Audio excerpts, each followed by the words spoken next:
Good afternoon ৰাইজসকল, কি খবৰ সকলোৰে? আশা কৰোঁ সকলোৱে ভালে আছে, আমিও ভালে আছোঁ। আৰু দুপৰীয়াৰ খানাৰ কাৰণে মই ধুনীয়াকৈ জুতি লগাই মানে এটা চাটনি বনাব ওলাইছোঁ। এইটো হ'ল যোৱাকালিৰে ৰাতিৰে মাছ, মানে মই সেয়া কৰি থৈছিলোঁ, ফ্ৰাই কৰি ৰাখি দিছিলোঁ।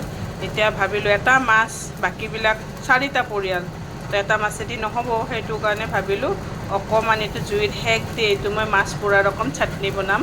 মানে জুইত সেকটো দিছোঁ অকণমান, মানে পুৰা গোন্ধটো আহিলে জুইত পোৰা যেন লাগিব যে, সেইটো কাৰণে।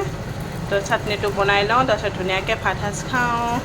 তো আজিলৈ আহোঁ নতুন এটা ভিডিঅ'ৰ সৈতে, লগ পোৱাৰ আশাত বাই বাই। যেতিয়া চাটনিটো বনাম তাৰপিছত মই আপোনালোকৰ লগত অকণমান শ্বেয়াৰ কৰিম যে ইয়াত কি কি দিম মই। তো চাই থাকিব, তেতিয়ালৈকে বাই বাই।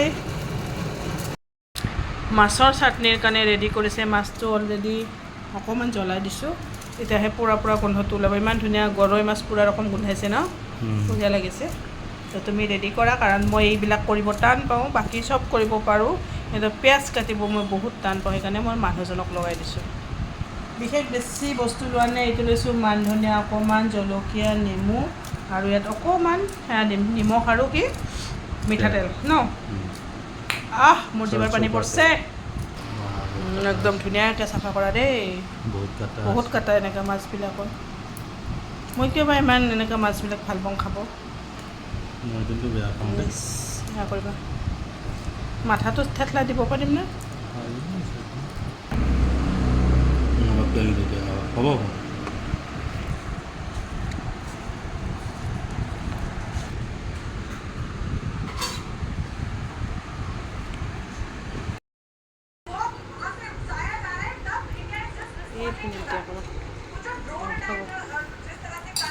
চালাড, বিলাহী আৰু আলু ভাজি, দালি, মাছৰ চালাড। আজি আমাৰ খানা। Bye bye.